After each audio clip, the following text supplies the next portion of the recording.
छत्रपति शिवाजी महाराज ने मुगलों की नाक में दम कर रखा था।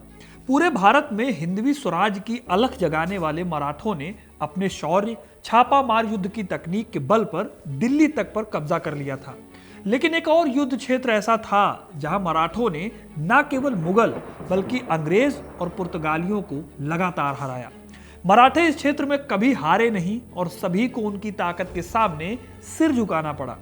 एक समय तो ऐसा आ गया कि इन तीनों ताकतों यानी मुगल, अंग्रेज और पुर्तगालियों ने मिलकर मराठों से युद्ध किया और फिर भी उनको हार का मुंह देखना पड़ा।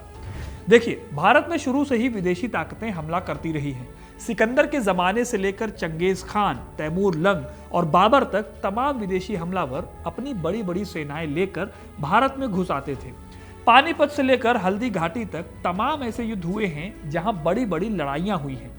ऐसे में मुगलों जैसी बड़ी ताकत से युद्ध के मैदान में लड़ने के लिए छत्रपति शिवाजी महाराज ने छापामार तकनीक का इस्तेमाल किया था। ये वो समय था जब केवल मराठे ही नहीं, भारत के तमाम राजा महाराजा अपनी आर्मी यानी कि थल सेना को मजबूत करने पर तो ध्यान देते थे। मुगलों के पास बहुत बड़ी ताकत थी, औरंगजेब के पास एशिया की सबसे बड़ी आर्मी थी। लेकिन फिर 17वीं सदी में यह कहानी बदल जाती है। कहानी बदलती है क्योंकि अंग्रेज, पुर्तगाली और डच लोगों ने भारत के कोस्टल एरिया पर कब्जा करना शुरू कर दिया था। तब छत्रपति शिवाजी महाराज मराठा साम्राज्य का विस्तार कर रहे थे और उनके आसपास महाराष्ट्र और कोंकण के इलाके में तीन बड़ी ताकतें पैदा होती हैं। पहली ताकत थी बंबई। बंबई तब अंग्रेजों के कब्जे में थी। ये 7 टापुओं पर बसा शहर था जो आज जैसा दिखता नहीं था। दूसरी ताकत थी पुर्तगाल। पुर्तगाली लोग गोवा और भसीन में कंट्रोल जमाकर बैठे थे। तीसरी ताकत थी सिद्दियों की, जो कि अफ्रीका के गुलाम थे और जंजीरा नाम के किले पर कब्जा करके बैठे थे। जंजीरा वो किला था जिसे कभी कोई नहीं जीत पाया था। जंजीरा के मालिक इन सिद्दियों को मुगलों ने अपनी शह दे रखी थी। ये तीनों ताकतें खास थी क्योंकि ये मराठों से लड़ते रहते थे और इनके पास अपनी नेवी होती थी।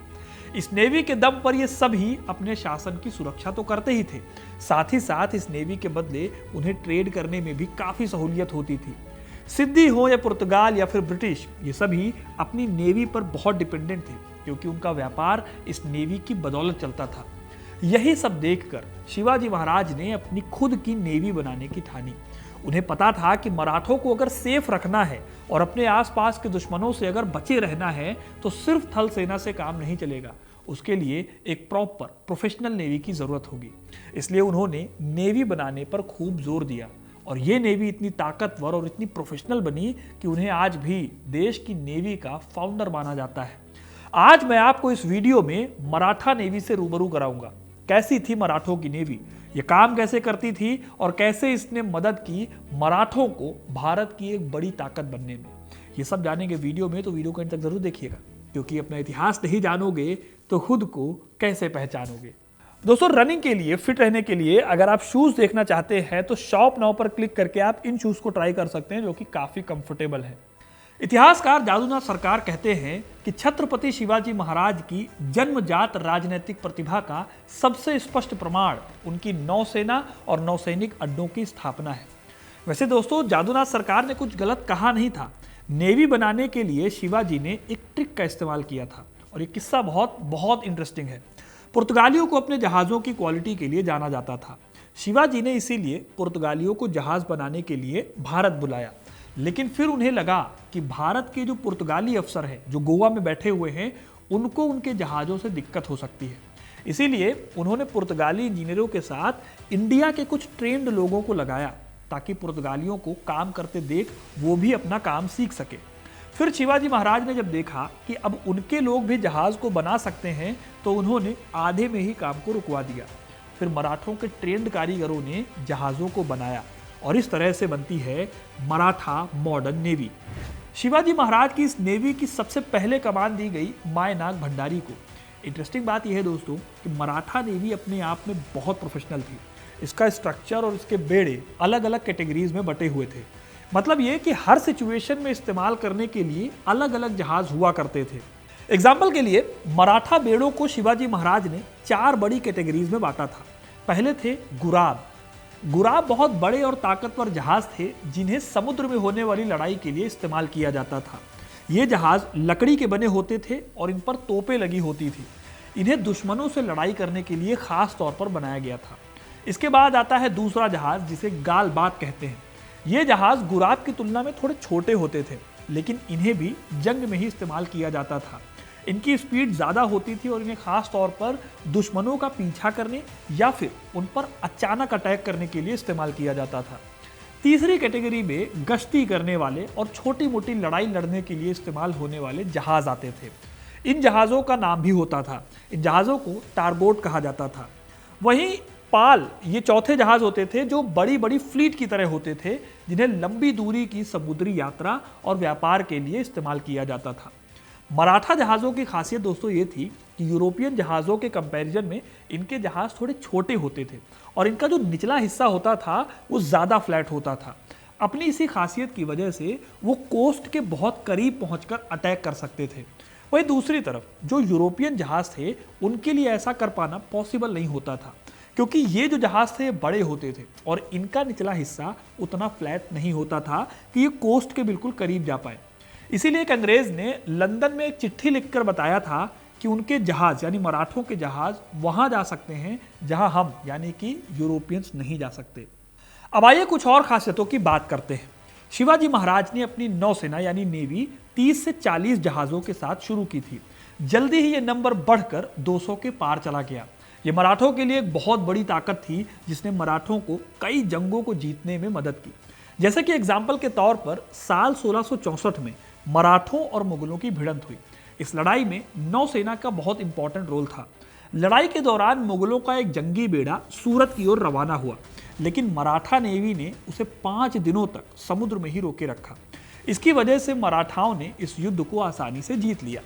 ठीक ऐसे ही छत्रपति शिवाजी महाराज ने कर्नाटक में पड़ने वाले बसरूर की रानी की मदद की थी। हुआ यह कि बसरूर के एक राजा थे जिनकी मौत के बाद पुर्तगालियों ने बसरूर पर कब्जा कर लिया। तब शिवाजी अपनी नौसेना लेकर बसरूर गए और पुर्तगालियों को वहां से खदेड़ दिया। आज भी बसरूर में 13 फरवरी को इस मौके की याद में जश्न मनाया जाता है।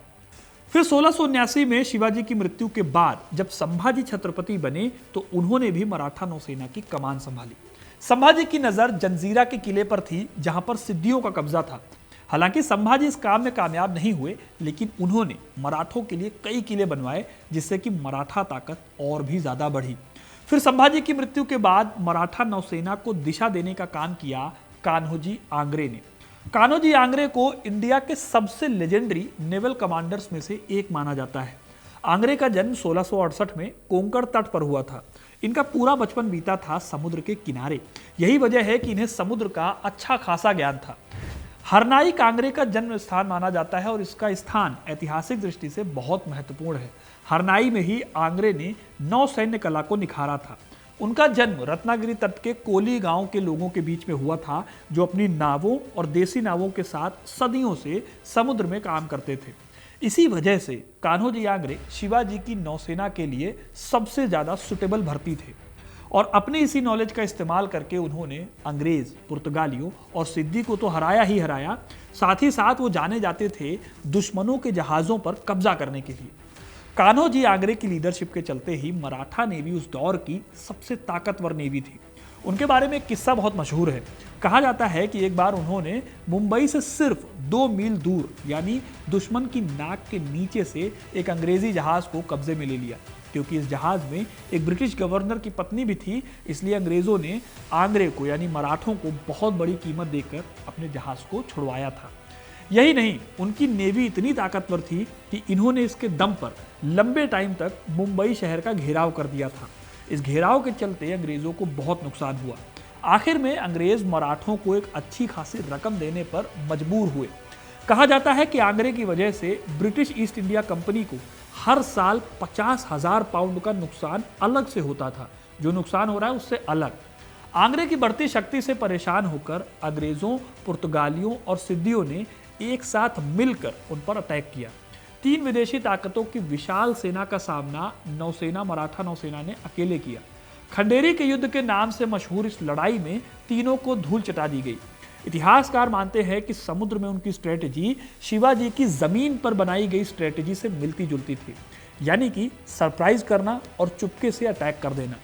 इस तरह कान्होजी आंग्रे अपने बड़े से बड़े दुश्मन जहाजों को उथले पानी में खींच लाते थे, जहां वो चट्टानों से टकराते थे और फिर उन पर तोपों की बौछार करके उन्हें तबाह कर देते थे। इसके बाद जहाज पर चढ़कर क्लोज कॉम्बैट लड़ाई करते थे और जीत का अंत लूटपाट से होता था। इसकी एक वानगी ये थी दोस्तों कि उस दौर में पुर्तगाली अपने इलाके में आने वाले हर जहाज पर टैक्स लगाया करते थे। जहाज ले जाने के लिए करताज लेना पड़ता था, यानी कि एक तरह का परमिशन लेटर, जिसके बिना कोई भी जहाज पुर्तगालियों के इलाके में एंट्री नहीं कर सकता था। आंग्रे ने इस करताज को मानने से मना कर दिया। उन्होंने अपना अलग कागज जारी किया। इस कागज को दस्तक कहते थे। मराठा नौसेना और आंग्रे की ताकत का आलम यह था कि सभी जहाजों के लिए दस्तक लेना कंपलसरी था, चाहे वो अंग्रेज हो या फिर पुर्तगाली ही क्यों ना हो। आंग्रे का ही किया हुआ था कि अपने गोल्डन टाइम में मराठा नेवी वेस्टर्न कोस्ट से गुजरने वाले हर जहाज से चौथ कर वसूलती थी। कहने का मतलब था कि आंग्रे की लीडरशिप में मराठा नेवी का दबदबा सूरत से लेकर कोंकण कोस्ट तक था। पूरे कोंकण में मराठा नौसेना के किले बने हुए थे। यहाँ तक कि अंडमान निकोबार द्वीप, जहाँ पर काला पानी की सजा देने वाले कैदियों को रखा जाता था, वहाँ पर भी उनका अधिकार था। मराठा नौसेना 17वीं और 18वीं सदी में दुनिया की सबसे शक्तिशाली नेवीज में से एक थी। और इस तरह दोस्तों शिवाजी महाराज की दूरदर्शिता से लेकर कान्होजी आंग्रे की लीडरशिप क्वालिटी तक, सिंधु दुर्ग और कोलाबा के अभेद्य किलों से लेकर समुद्री डकैती पर नियंत्रण तक मराठा नौसेना ने मराठा साम्राज्य की समुद्री सीमा को सुरक्षित रखा और समुद्री इतिहास में अपना एक अमिट स्थान बनाया, जिसकी मिसाल आज भी दी जाती है। वेस्टर्न घाट से अरब सागर में उतरते हुए बंजर पहाड़ी महाराष्ट्र कोस्ट से सिर्फ 5 किलोमीटर दूर एक एकांत जीवन के लिए अभिशत कान्होजी आंग्रे द्वीप एक पर्यटन स्थल है। ये कान्होजी आंग्रे को ही डेडिकेट किया गया है। तो दोस्तों ये थी कहानी मराठा नेवी की, कैसे शिवाजी महाराज से लेकर कान्होजी आंग्रे तक मराठा नेवी ने अपनी जीतों का परचम लहराया। आपको ये कहानी कैसी लगी कमेंट करके जरूर बताइएगा। वीडियो को लाइक और शेयर करना ना भूलें और ऐसी इंटरेस्टिंग कहानियों के लिए, इतिहास से जुड़े रहने के लिए हिस्ट्री कनेक्ट को सब्सक्राइब जरूर करें।